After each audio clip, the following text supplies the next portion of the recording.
And we are back with another powerful conversation about growth, healing, and motivation. Today, I am joined by the incredible actor Olunike Adeliyi, an award-winning actress and fitness influencer whose work speaks for itself. You might recognize her as Mike Tyson's mother in Hulu's Mike, from standout Canadian indie films Morningside and Village Keeper, or from the action-packed Running Man. Olunike is also the co-founder of the Monologue Slam, a groundbreaking live showcase that gives actors a chance to step on stage, perform, and receive real-time feedback from peers and industry pros. Olunike, thank you for coming on to Growing Through It. Thank you for having me. That sounds like a lot. You've been out here for a very long time in the entertainment industry. Yeah. Even my stomach was reminding me as it grumbled and tried to digest food. I was like, shut up. Kind of upstage me. I've been around for a minute. Because it wasn't even just acting, because I've been in the industry before from dancing, music videos and all of that. So it's very long. It's very long. It's been maybe 19, 20. It's been a minute for you. And I'm 48 now, so it's been a very long time. I met you for the very first time. Yeah. I don't remember what play it was, but I was with someone that I used to be friends with at the time, and she introduced me to you. But at that time, you went by a very different name. Wendy? Wendy McKenzie. Oh, wow. That is when I first No, met Wendy you. McKenzie now. Or whatever. Wendy Adeliyi. Was that Wendy Adeliyi, yeah. Okay, that's what. Yeah, but I knew Wendy. I knew it was Wendy. Yeah, I knew it was Wendy. That's what it was. Why did I get McKenzie? Yeah, which? Oh, wait, there's another person I know that's a Name casting what? director. It's a casting director. That's what it was. But yes, Yeah. I remember you. Wow, we met that long ago? Yes, we met that long ago. But I was so new to the entertainment industry, so I was literally a tadpole at that time. Wow. We met that many years ago. Because, like, I hadn't gone by that name since 2003. Yeah, so Because, like, once I moved to New York to do theater school, I just went by my Nigerian name. Really? But you know what's interesting? Okay, so maybe you did change it, but when she introduced me to you as Wendy. Right, because she hadn't been brought up to speed. So that's how I had met you. Yeah. So I wanted to touch on that. Okay. Why did you go by Wendy? What was the impetus behind that? Well, my whole name is Wendy Olunike Adeliyi. Okay. Yeah, so that's my whole name. My middle name is Olunike. Yeah, and I love the name Wendy. It's just the name that my family or friends call me. But I figured that I wanted to have, I wanted to be known to the world as my African self, and Caribbean self, which I feel that Olunike, it starts a conversation. Everybody wants to learn it. Everybody wants to know what the origin is. And so it becomes a conversation starter. It also allows people to understand that I have identity connected to my name, specifically Nigerian. And it has changed the game for me. Wendy's a beautiful name. It's actually a name I love too. It means wanderer. It was developed for Peter Pan. Okay. So all of us Wendy's in the world, we know the first time it's ever been used is Peter Pan. So we all have that connection in that way, which is very cool. And I am a wanderer by nature. That's just who I am. I think just recently you had posted a video about being there and dancing and whatever. And all of a sudden you just I don't want to be here anymore. Oh, right. Yeah. I was like at a party. Yeah. I just want to back out. Right. And usually what I do is I start to wander. If you know me well, you'll know that she'll be back or she's gone off on an adventure. Whether it's within the space or I'm gone, or it's like an Irish goodbye, or you call me and it's like, oh yeah, I'm home. My close people know that about me. So not everybody knows that, but Wendy the Wanderer kind of lives in me. You definitely are a wanderer. Yeah. I'm wandering now. I'm a nomad. I'm wandering.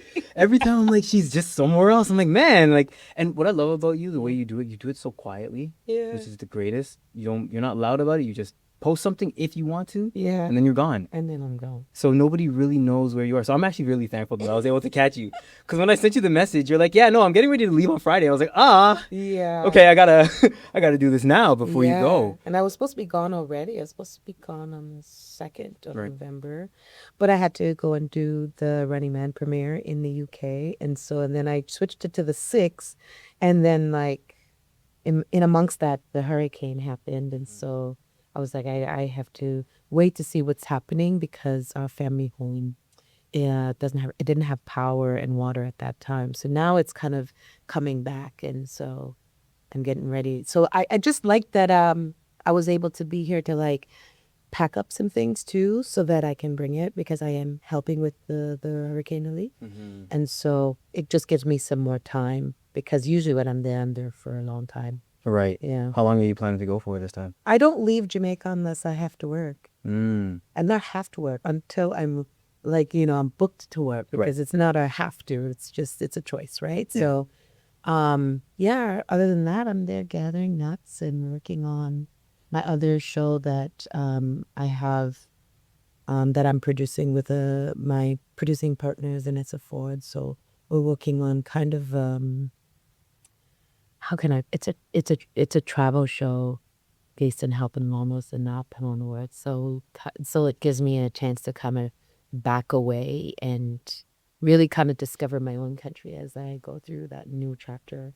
So yeah, it's good. I love it. It's Jamaica. Yeah. It's where I was raised for a big chunk of my life when I was growing up. It's where I first went to school before coming back to Canada because here is where I was born, but I was raised there for my formative years. And then I came back but it feels like home. My body feels like it belongs there. Like it belongs in Jamaica. Yeah. A lot of my friends that are from Jamaica or go back a lot, they say very much the same thing. And there's something I've noticed with a lot of people that especially come from the islands, they love going back home. It's just a different energy. And I can attest to that because I'm St. Lucian and I'm born here though. I'm very westernized. Yeah. However, the 2 times that I've gone back, there's something in my body that I felt and in my spirit that I was like, oh, this is magical. This is where I feel like I would love to be for a longer period of my life. So I totally get that. Yeah, and we have to also pay attention to the fact that the countries or the islands and that we come from, or that maybe we weren't born there, but we were raised in the home of it. And so in our homes is that country. Once you step outside of the home, then it's Canada or where else you are. But in our homes is that country. Right. And so that's why it feels like home. It's why and what's better, the best place for us is home because it feels safe. Right. Safety is the thing that you aim for.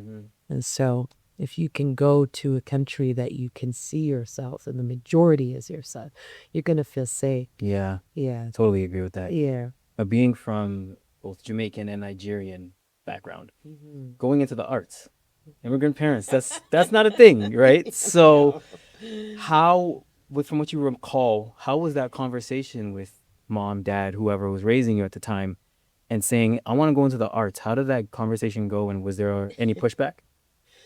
I don't even know if there was a conversation because I'm a very rebellious being. I've always been a very rebellious being. So I don't think I asked them if I can. I think I just did it.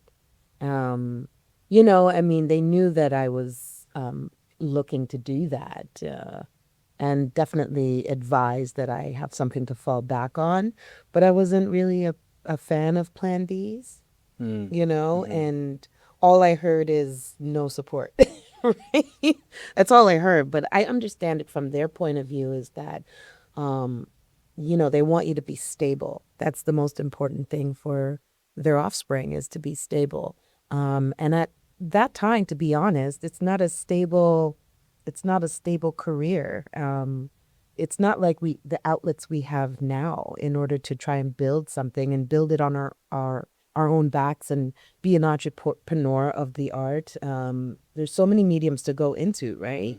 Whether stage, film, directing, set design, lighting. There are just so many avenues to get into this industry that is not as limited as it was when I was coming up. You wanted to do what the baby boomers do. Of Right? You course. work for a business, Right. whether I don't want to mention names, but we know the big ones, the big corporations that a lot of my friends, even I would say most of my friends, fell into because they provided them opportunity. Right. And so I kind of just went out on a limb and took a chance on myself. It was scary, but I did it, and I wouldn't regret it. And I did it as a single mom too, which is insane. But luckily, I did have the help of my family to a certain point, and then I had to kind of really take over my life on my own. But the most important part of it, I would say that my family has always been an academic family. So I always had the gift of study, that discipline of study in my repertoire that I took to the arts. And so, I always believe you study anything like a brain surgeon, and the discipline of that gets you what you want. And so Yeah. that's how I applied that. So they weren't necessarily gung ho for the career that I chose, but they saw that I was really serious about it. And of course, once you start getting popular, it's like they forgot they had that conversation or they Right. forgot that they weren't on board in the beginning. Right. So, The tune definitely does change. oh my gosh, does it? Of course. But you still need to win beyond an Oscar, though. What's, You know, what you still need what's to win beyond? beyond an Oscar. They don't care about that, right? Right. They only care about the moolah, Yeah. They don't care about the hardware. Who cares? That's fair. You That's know what I understandable, mean? yeah. But how much is the hardware? Can it be sold for something that passes on Right. to the rest of your lineage, right? Yeah. So, and I understand that. I understand there. I'm glad that you're someone that continued to pursue and didn't allow the noise from family being like, well, you shouldn't do this to stop you, because there's a lot of people out here that are doing things in their life that they are not happy with, and they are scared to leave because of either they've got the bills or if they got the family, they've got the car payments, whatever it is. Yeah. And they, like, I know a person, she wants to be a traveler. She wants to do like travel blogs and stuff like that.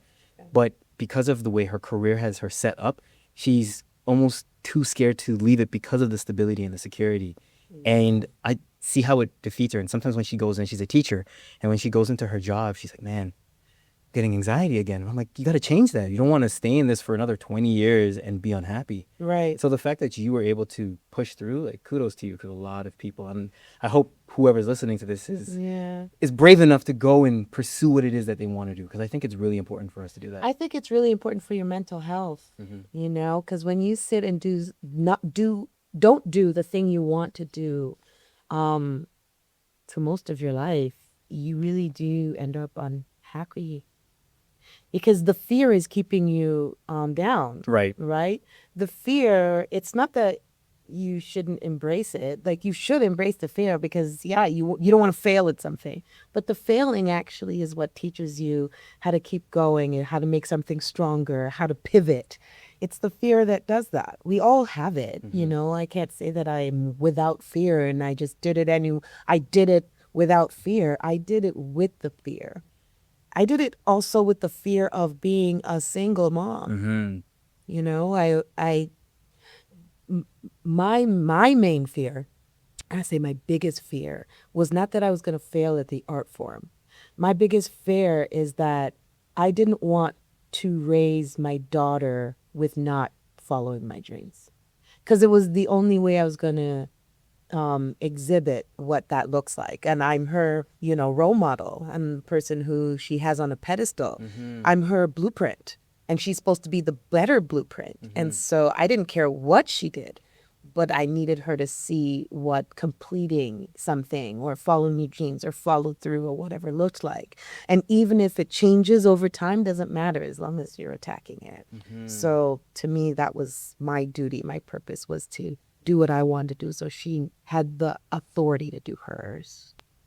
So. That's so beautiful. And I was actually going to ask you about what it was like raising a daughter, being a single parent, raising a daughter, Yeah. and accomplishing all that you've done up to this point, because I don't have any kids, so I'm by myself. I don't have to answer to anybody. I just kind of do what I want when I want.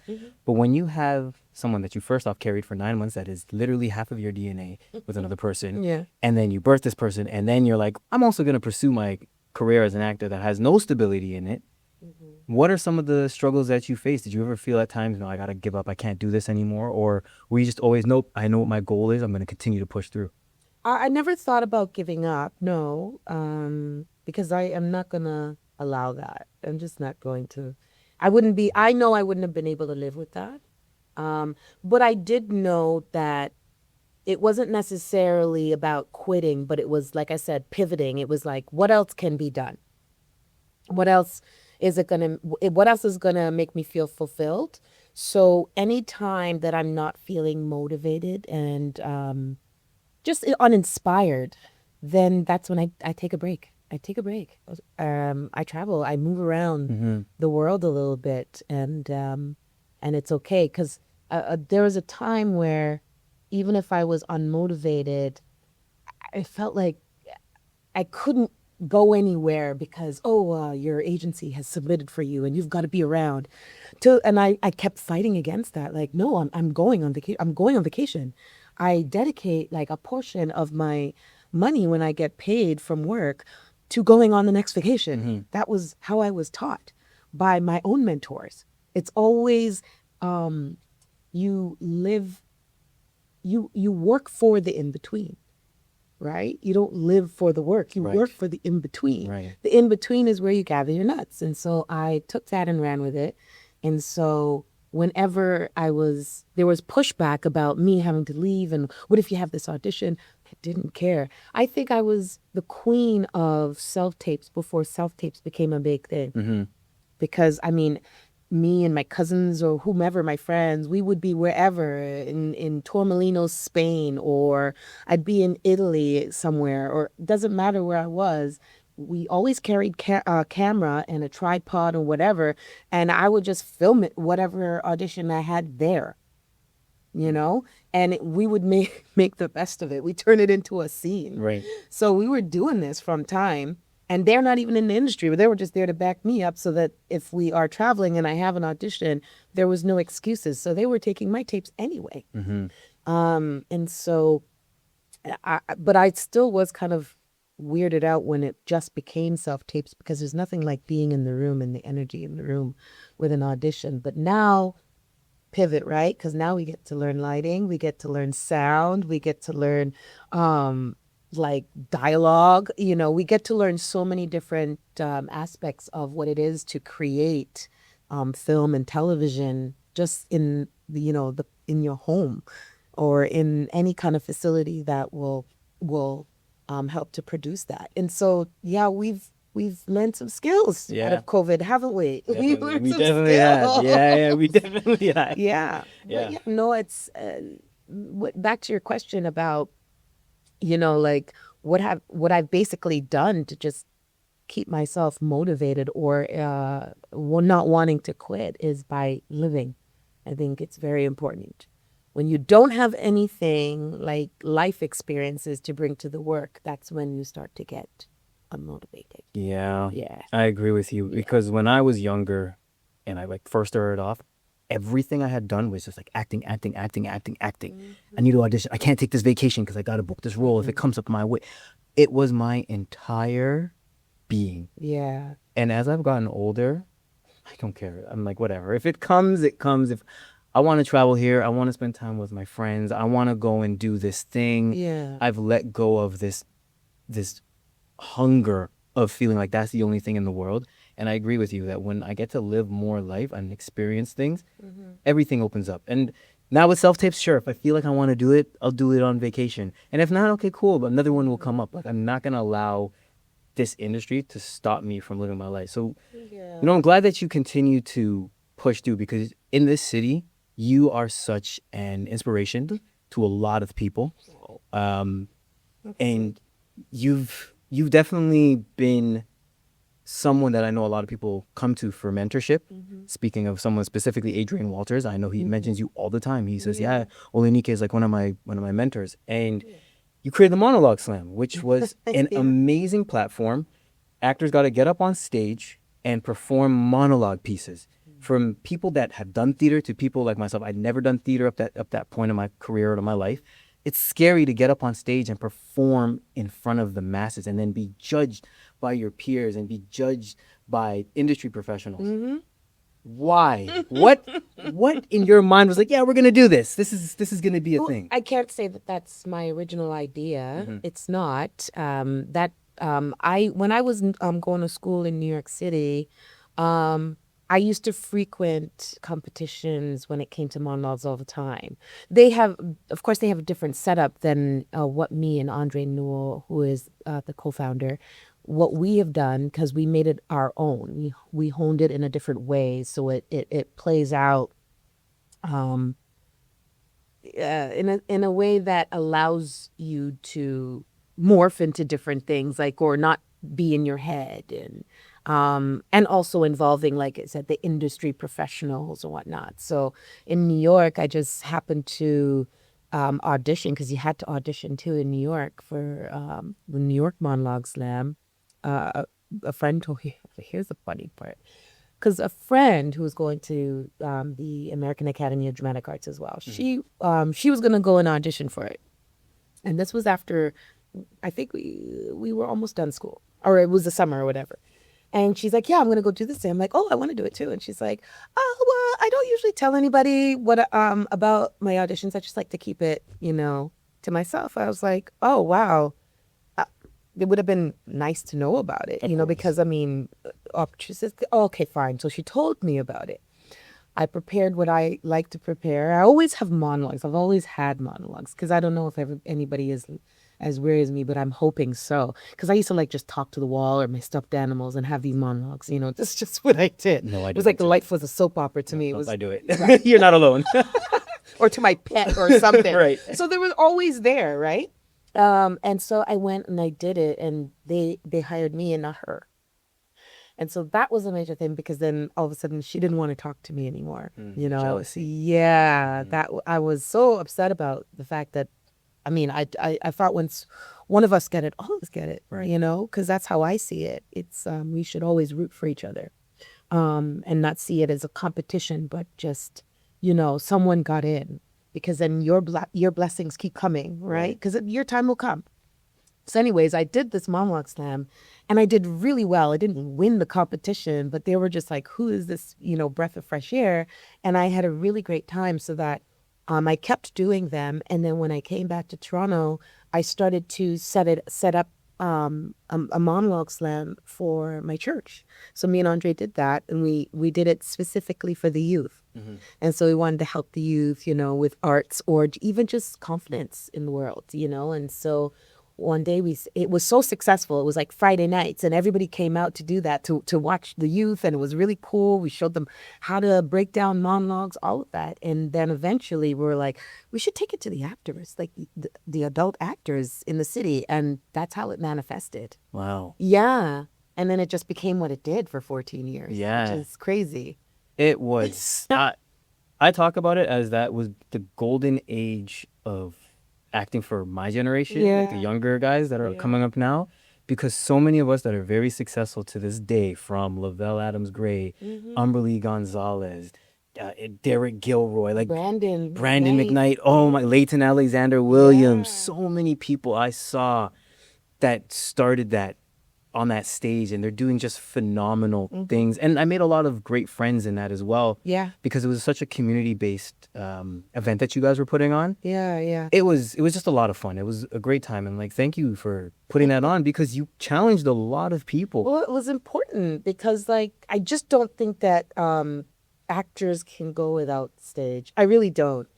Maybe because I was trained in it, and so I understand the nuances about stage, and how character development looks like dimensionally, right? And on stage, there is nobody saving you. Right. I mean, unless it's your cast members, really and truly, it's everybody else is on stage is saving you, but you really don't have a safety net. And there's no do-over. There's no cut and let's start again. Right. You got to plow through, and you've got to know how to pivot. And I feel that trains you to be an incredible TV and film artist. It just does. There's a confidence that comes with that. It's not that we don't get nervous. We always get nervous. It doesn't kill the nerves. So what it does is it gives you a practice that helps to hold the nerves up and push you through, right? But if you're unprepared, what the nerves does is sabotage you. Mm. So if you have a certain practice, especially when it comes to theater, then you'll be able to, improv, get yourself back. You're not thinking about the lines. It's kind of in the body, and you're just watching what the other person is doing. Even if it's just a reader reading, you're still engaged. And you're watching what they're doing, what's their body doing, how are they breathing, how are they looking at you. You could respond different ways. That's what it does. It trains you well. Yeah. You really love this craft. The way you lit up talking about that, you were like a child in a candy store. Oh, I feel like a kid when I'm on stage. Literally, when we just finished the walk-in at Soul Pepper, we were so sad about that because we had such a great time. We were there from end of July until October, trying to craft this thing, get it on stage. Every day felt like theater school. We were all children. They had to constantly wrangle us, which was wonderful. Right? Like, okay, guys. But Wayne Mengesha did such a fantastic job. The whole cast and crew, we all really loved doing it. And you could see it on the stage if you got a chance to see it, you got a chance to see us in our element. We're so connected. And when you're connected, really great art comes from that. So It was probably one of my favorite plays I've seen so far this year. Yeah, I was telling you when I saw you, when you came on stage and you were fanning, I said, hold up. Listen, okay, I've been doing research. I've been studying menopause and stuff, so I've been learning about this stuff. good for you. And the minute I saw it, I said, she's going through menopause. I caught it right away. And I came to And I was wet. And you were I was wet. with oil and Yeah. water, So I'm like, oh, and just your character work in it. Oh my gosh. It was a really, really good play. It was fun. It was fun to watch everybody. And it's so interesting, too, because we all at some point got caught watching each other Right. and missing a line, but somebody else picks it up, which is really cool. Yeah. Because you're like, all of us know everybody's lines so well that we're able to just pick up something when something's dropped or move on, not let it linger too long. It's just move on. And Right. so it was really nice that we all had each other like that. No, But I yeah, could see the chemistry on that stage, the dynamic. Everything was probably damn near perfect. it was damn near It was perfect. damn near perfect. Yeah, and we respected each other. There was never yeah. drama or none of that crap. I could see that. You could feel it when I was watching it. I could definitely feel it. Absolutely. But Yeah. that's what it does. It's the togetherness that it gives you, that that person, because all your answers is in the other person. So, you're giving and taking, but it's constantly watching the other person, and you are versed enough in the dialogue. It's going through your body. It gets from here, all the way down into your stomach, and then eventually lives in your heart. And then it's just, you play, and you can just find different ways of doing it. 'Cause Yeah. every night on that stage is a different play. Mm-hmm. You don't know what you're gonna get, which is the wonderful part. Just trust in the work. Yeah, and that's how it should feel all the time. Yeah. We should not know what the next line's going to be or what the next moment's going to be because the person's unpredictable. Mm-hmm. Yeah. Yeah. You had a photo on your Instagram. Which photo? It's the It's the not, one it at wasn't the- a nude shot, was No, it? God, no. 'Cause sometimes No. I'll do a body shot and everybody's like, you could just do OnlyFans and make money. Like, you're just giving it away for free. I'm like, I can't win. No. This you actually look immaculate in this photo. Okay. It's at the premiere, the UK premiere for Running Man. Oh, yeah. And you have this golden gown Yes. with the hood up. Mm-hmm. You looked like a trophy. You actually look like perfection. Thank you. And I remember I sent you in the DMs and was talking to you about it and was very confused because you strike me as one of the most confident human beings I have ever met in my life. Mm-hmm. You don't falter. You don't shy away. Stand firm in what you say in this world Yes. and with your belief systems. You are, and you say what you mean and what it is. And you don't... Imposter syndrome. Yeah. Does it affect you? Because I don't think it's imposter syndrome because I'm just learning that what's the imposter? Are you not yourself? Mm-hmm. Do you know what I mean? Like you can't be an imposter to you, right? Right. So I've been talking to a few of my friends that are incredible artists as well, and they've given me a breakdown of where's that coming from? Imposter syndrome. Who are we trying to be like other than ourselves? So it doesn't actually exist. Kind of like white supremacy. It doesn't really exist. We put that in our head in order to stop us from being great. Right? Oh, I've got to aspire, or these set of people have to like me or whatnot. We're creating something that doesn't exist because we are the level. You are the level of where you need to be, right? So I like the idea of that not actually being a thing. Now, nervousness, that is a thing. Of course, we're nervous. Why are we nervous? Because this moment means a lot. And it has, to me, now that I see it and I've discussed it thoroughly, there is no imposter syndrome. It's just, it means something, So just be ready for it and just sit in it and breathe, right? So like at levels like being, I guess I've been on red carpets forever, of course. At the beginning, I really didn't like it because I didn't like that, just like everybody staring at you and yelling at you. And I just didn't, it felt invasive. Right. Eventually, of course, I got used to it. I got used to the posing and all of that stuff. But the higher I went to, I got nervous. There was anxiety that would set in because I'm very, very private. I'm very private. People say all kinds of things like, you're beautiful. How could you be? Not, it's just a very weird experience. It's an outer body experience to be on a red carpet. Yeah. So in here you got the Running Man, and that is like the creme of red carpets. And I've worked so hard to be on a carpet like that for so many years. It's not to say that I don't deserve being there, right? But that it meant a lot.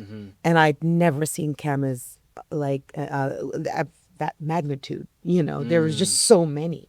Like, like my friend who came with me, I kind of wanted her to take a video panning, but she was busy doing her own red carpet picture because she's somebody in the world as well, too. Right. So I didn't actually get that, but like maybe little bits of it, but it's massive. That carpet was massive. It was massive. Yeah. And so there were nerves, but I was able to just kind of, I was so nervous that my nose started running. Really? And I was like, stop. Anybody have a napkin? Yeah.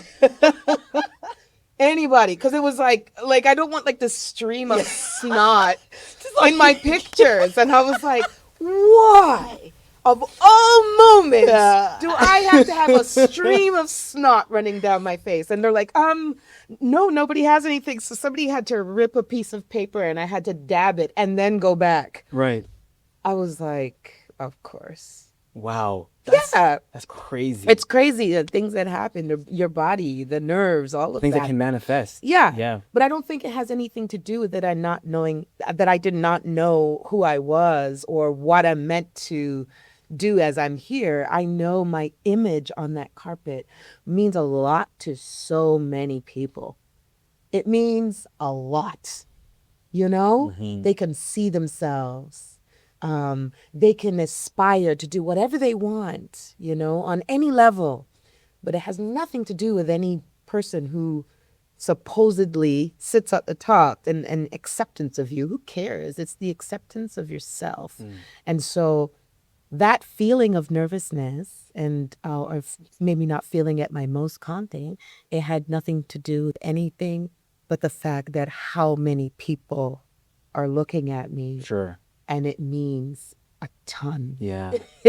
It's, you're standing on the backs of the giants that came before you, the ancestors that are looking at this moment and the next generation. Right.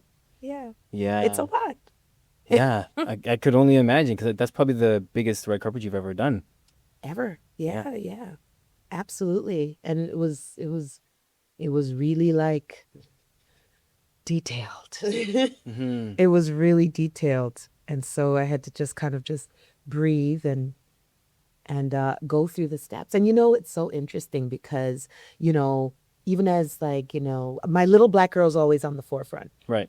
and I've always got to protect her, Right. right?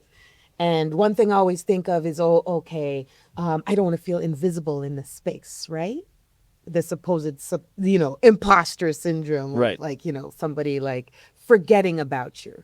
And there was a moment where, I'm in a VIP space with the rest of the cast or whatever, and the gentleman, I don't know, security, out of nowhere, just said, "You're not supposed to be in here." Something as little as something like that. Mm-hmm. It's like, did I manifest that? Because, like, what are you talking about? What are you talking about? I'm not supposed to be in here. And of course, it took somebody else. And he said it specifically to you? Yeah. Yeah. And, usually I'd want to be, I like, my mind is thinking like chop to the throat. Right. Immediately. Right. Or this like authoritative person comes on. I was like, really? Who told you that? And of course, somebody else stepped in and they were like, she's a part of the film, and then of course, apologies happen and stuff. But it's not to say those things don't happen. They do. But you cannot ever allow that to rattle you, because at the end of the day, God is taking care of everything. So how you react is what's really going to steer the ship, how you react. And so I just thought, oh, it's cool. It's okay. And throughout the night, like, I was still meeting who I needed to meet. I really wanted to meet Coleman Domingo. I really wanted to talk to him about the show I'm developing and whatnot. I was able to get his contact details. I was able to meet other people, like other producing people, Paramount people. I was able to do that. And if I allowed that moment to rattle me, I wouldn't be prepared for the other moments coming. Yeah. So you totally were prepared. Yeah. Yeah. Yeah. So I want to touch back on the imposter syndrome, or the lack thereof. Okay. How does someone like yourself say, no, this doesn't exist? What is the work that you've done in yourself to be like, no, I'm just nervous. I don't have imposter syndrome because Right. I belong here. Being prepared. Being prepared. It all depends on whatever moment that is, whether it's for an audition or for the actual job as is, or, doing a pitch or anything. It doesn't matter. Doing your job, you have to be disciplined in the preparation. That helps to build the confidence, Like I said, the nerves are going to be there because it means something. It means a lot. But the more you're prepared, it's not necessarily that you just have to switch that thought from being told or you telling yourself that it's imposter syndrome. You have to constantly get into the mindset of, this means a lot. And you have to be okay with your voice cracking through the process of something. Right. That you still full voice with the cracks, with the nervousness, tell your truth. Because people will be more on board with you than anything. Than saying, this person doesn't belong here. Who cares? Yeah. Just tell the truth and keep it pressing. Be prepared and tell the truth. I love it. Be prepared and tell the truth. Some good advice. Yeah. It feels scary, and it is. But once you begin, it starts to dissipate. Right. And then it becomes normal. And then it becomes normal. Yeah. Yeah. But yeah, no, I mean, there's it doesn't go away, by the way. Some of the biggest stars in the world, they speak about this all the time. From the Denzels to the Viola Davis, they all speak about this. They're like, that feeling actually doesn't go away. So that therefore I have to be diligent about being prepared. Yeah. Yeah. Because, the funny thing is, too, every time I do a play, the other cast members, even the older, more respected because they've been in the game for a long time, every single time it's like, oh, I'm nervous. Are you nervous? I'm like, oh my God, I'm so glad you said that. Like, That's awesome.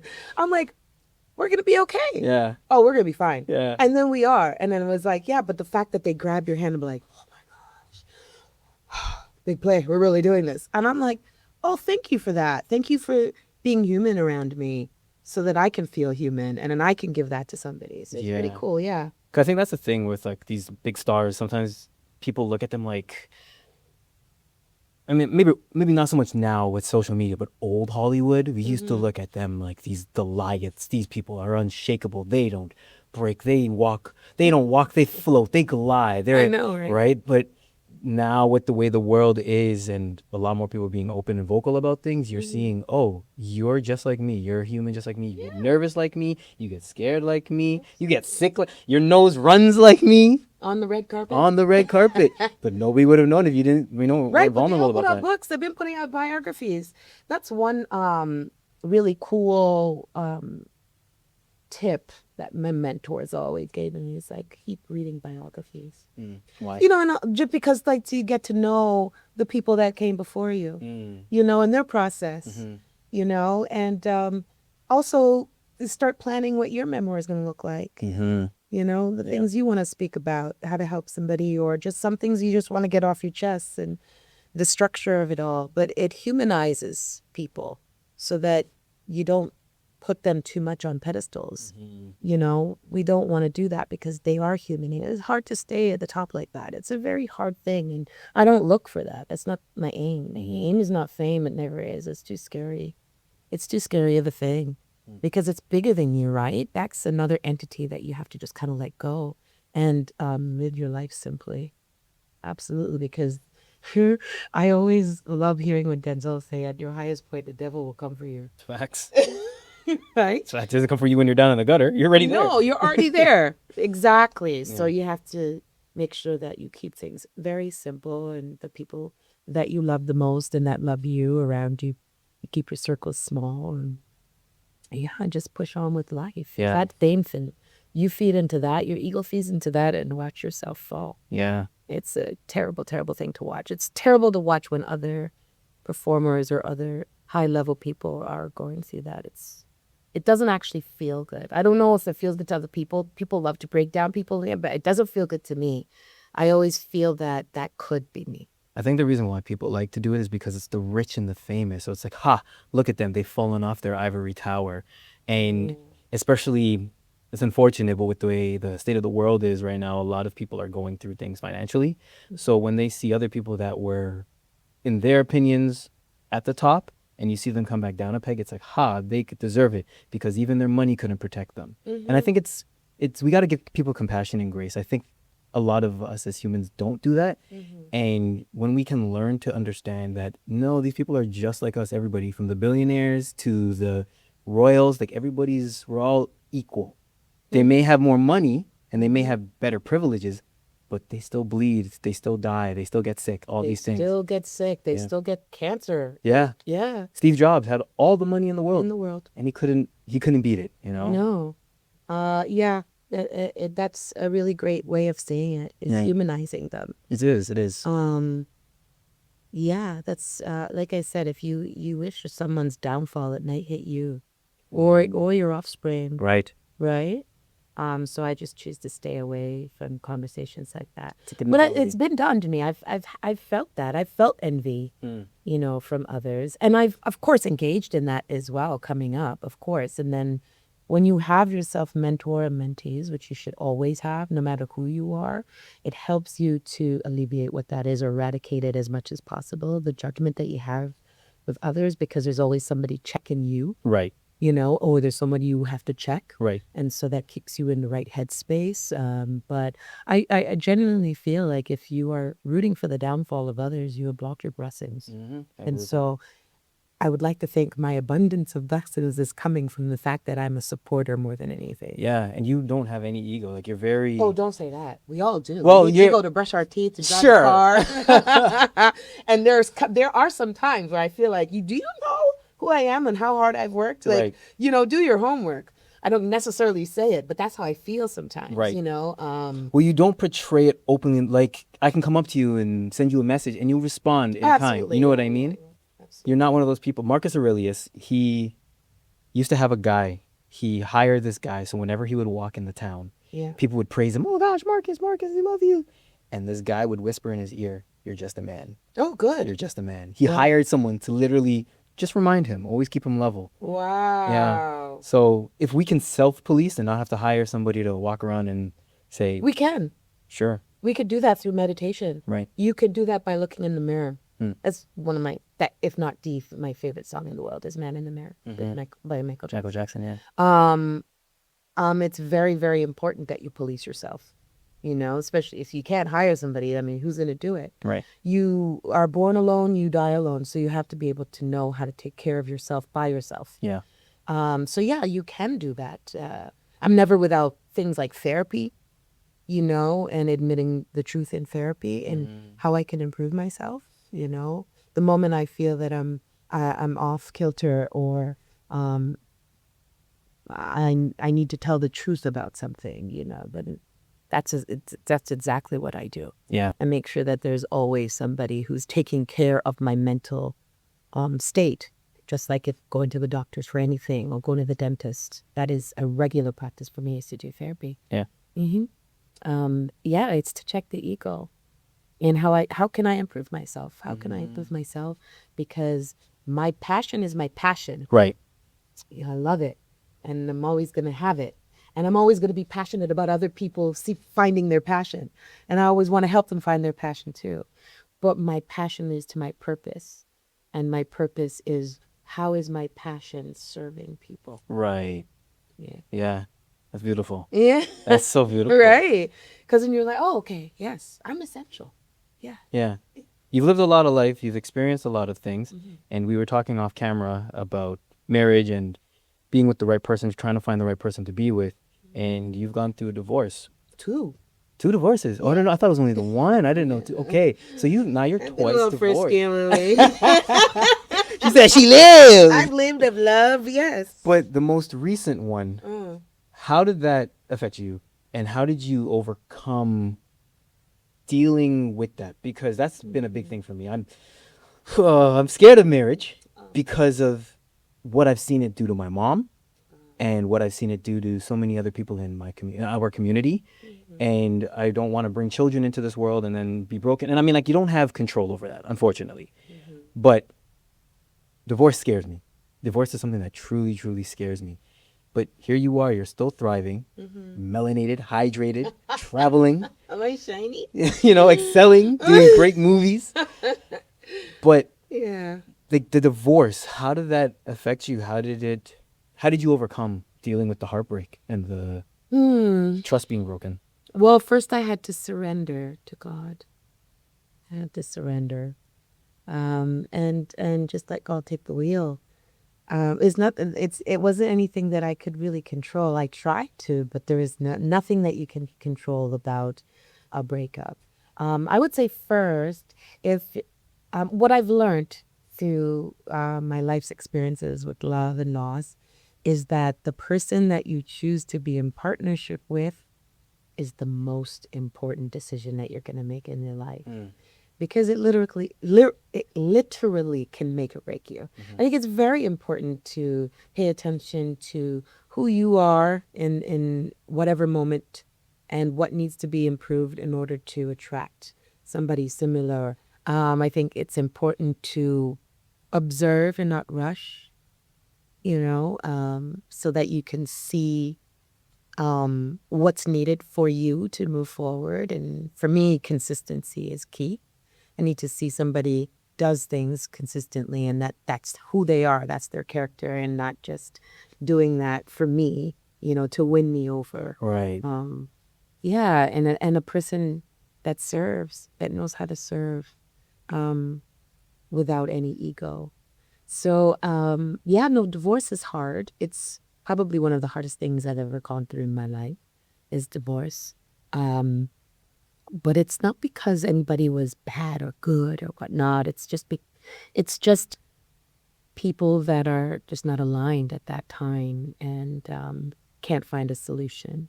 You'll always survive divorce. It's a scary thing that you'll survive it, but the goal is to have longevity in marriage. And so the best thing to do is, like I said, surrender to God, take your time, observe, not rush, and know that the qualities that you're looking for is in that person. Remember that looks don't raise children, mentality does. Right.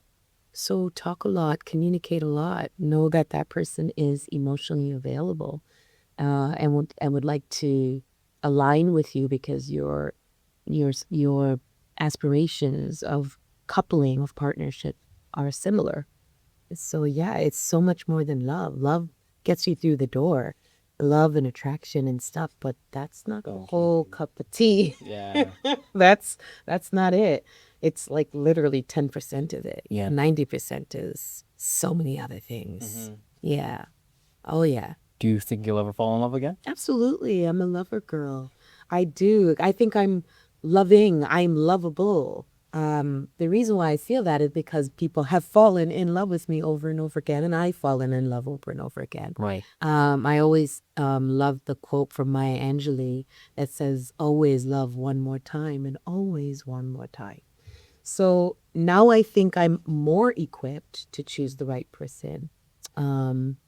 And I have to be also careful because of my positioning in life that everyone's coming, right? The good, the bad, the ugly, they're all coming. Right. But I would like to say that I'm not in a place where I feel that I have to have a relationship.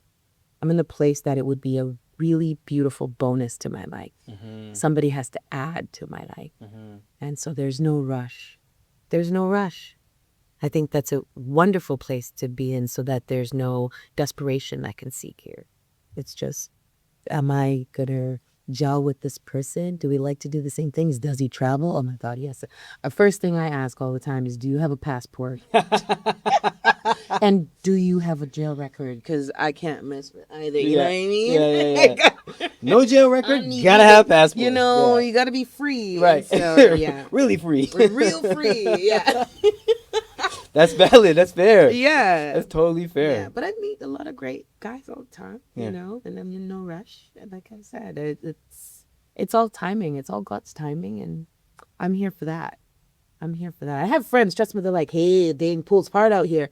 And I was like, I guess I'm not really looking at it like that. I'm looking at it when stars align, people come together, you have a conversation, and if you like each other, you stay for a little while, and if you know, you're not finding any similarities, you move on. But you have to learn how to kind of ebb and flow like that and not rest all of your aspirations in one person, because that's an impossibility and too much pressure for the other person, to be honest. Right. And for yourself. It's too much pressure.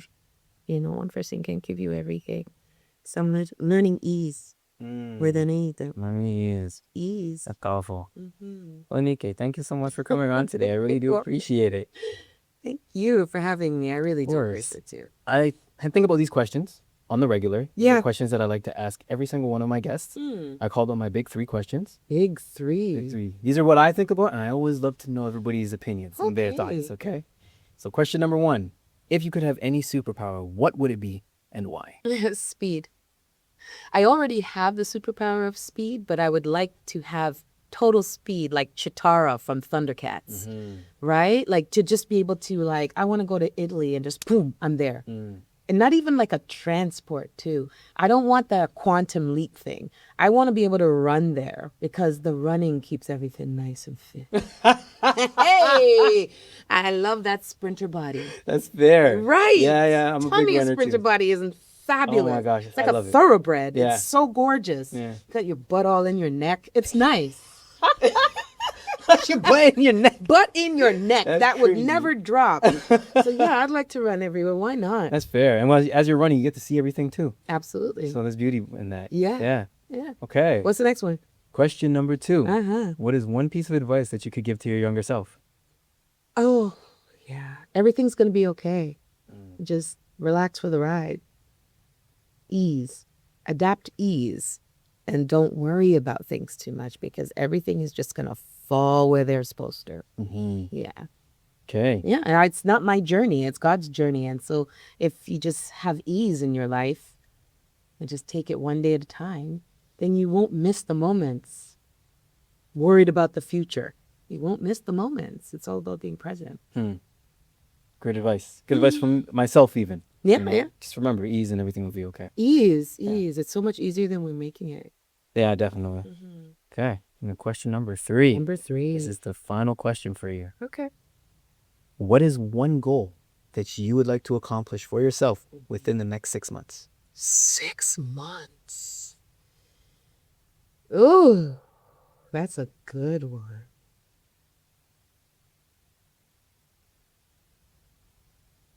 I would say get my show pitched and attached to whether a network or a streaming like stream network or whatever.